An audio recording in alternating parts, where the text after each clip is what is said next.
The Wishes. When the Great Mogul held empire, there were certain little sprites who used to undertake all sorts of tasks helpful to mankind. They would do housework, stable work, and even gardening. But if one interfered with them, all would be spoilt. One of these friendly sprites cultivated the garden of a worthy family living near the Ganges. His duties were performed deftly and noiselessly. He loved not only his master and mistress, but the garden also. Possibly the Zephyrs, who are said to be friends of the sprites, helped him in his tasks. At any rate, he did his very best and never ceased in his efforts to load his hosts with every pleasure. To prove his zeal, he would have stayed with these people forever, in spite of the natural propensity of his kind for waywardness. But his mischievous fellow sprites fell to plotting. They induced the chief of their band to remove him to another field of labor. This the chief promised and, either by caprice or by policy, finally brought about. Orders came that the devoted worker should set out for the uttermost part of Norway, there to take charge of a house which at all times of the year was covered with snow. So, from being an Indian, the poor thing became a Laplander. "I am forced to leave you," he said to his hosts. "But for what fault of mine this has come to pass, I cannot tell.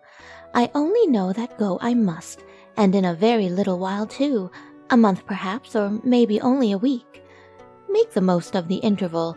Fortunately, I can fulfill 3 wishes for you, but not more than 3. To mankind, there is nothing very out of the way in merely wishing.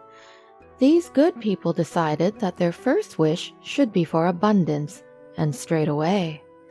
Abundance, by the double handful, poured gold into their coffers, wheat into their granaries, wine into their cellars. Repletion was everywhere. But alas, what cares of direction, what account-keeping, what time and anxiety this affluence involved! Thieves plotted against them, great lords borrowed from them, the prince taxed them.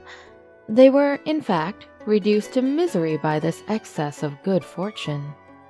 At last they could endure it no longer. "Take back this awful overplus of wealth," they cried.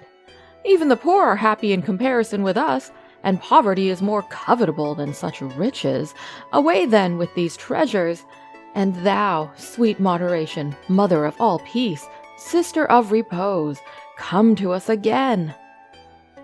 With these words, which made their second wish, lo, moderation returned, and they received her with open arms, once again enjoying peace.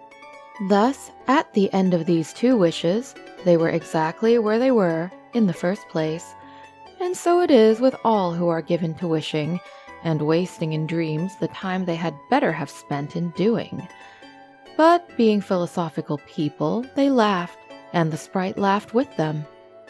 To profit by his generosity when he had left them, they hazarded their 3rd wish and asked for wisdom. Wisdom is a treasure which never embarrasses.